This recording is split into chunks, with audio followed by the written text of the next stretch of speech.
পাতলা নিয়ে থেকে কিন্তু এই যে তেল উঠে আসছে। তো হালকা একটু নাড়াচাড়া দিয়ে তারপর বাটলাম আর মটরশুঁটি সেটা মাছটাকে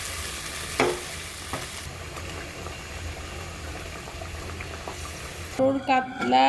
এই যে আজকে আমি মটর কাতলা রান্না করব। তো এই যে কাতলা মাছটা সুন্দর করে ধুয়ে নিয়েছি। এখন আমি দিয়ে দিলাম লবণ আর দিব হলুদের গুঁড়া, দিয়ে দিব সয়াবিন তেল। তো আমি এখন কাঁচা মরিচ, রসুন আর একটু আদা, কিছুটা জিরা বেটে নেব।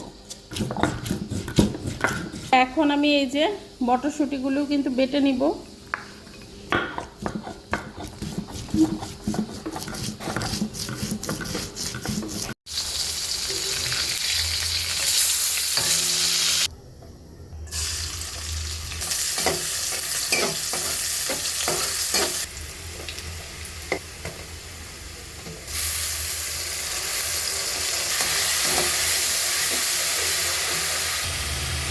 বাটলাম আর মটরশুঁটি সেটা এখন দিয়ে দেব।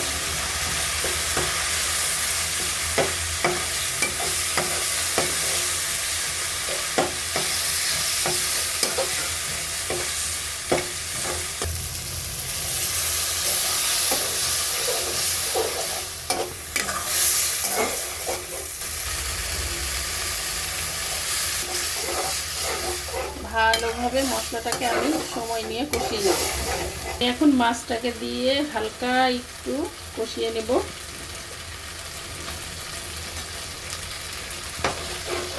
আমার মশলা থেকে কিন্তু এই যে তেল উঠে আসছে। তো হালকা একটু নাড়াচাড়া দিয়ে তারপর আমি পানি দিয়ে দেব।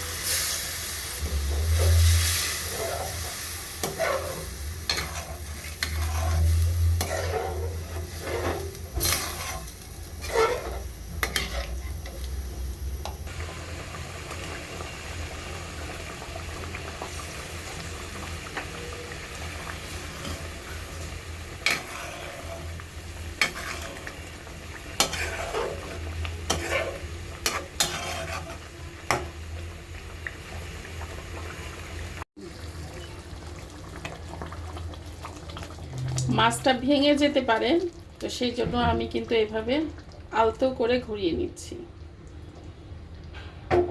দিয়ে দিলাম উপর দিয়ে কাঁচা মরিচ। তো হয়ে গেল আমার মটর কাতলা। এই যে মাখো মাখো। তো গরম গরম ধোয়া ওঠা ভাতের সাথে কিন্তু এই যে একটু করে মরিচ ডলে নিতে হবে, আর এই মটর কাতলা নিয়ে নিতে হবে সাথে এই যে গ্রেভি। সেই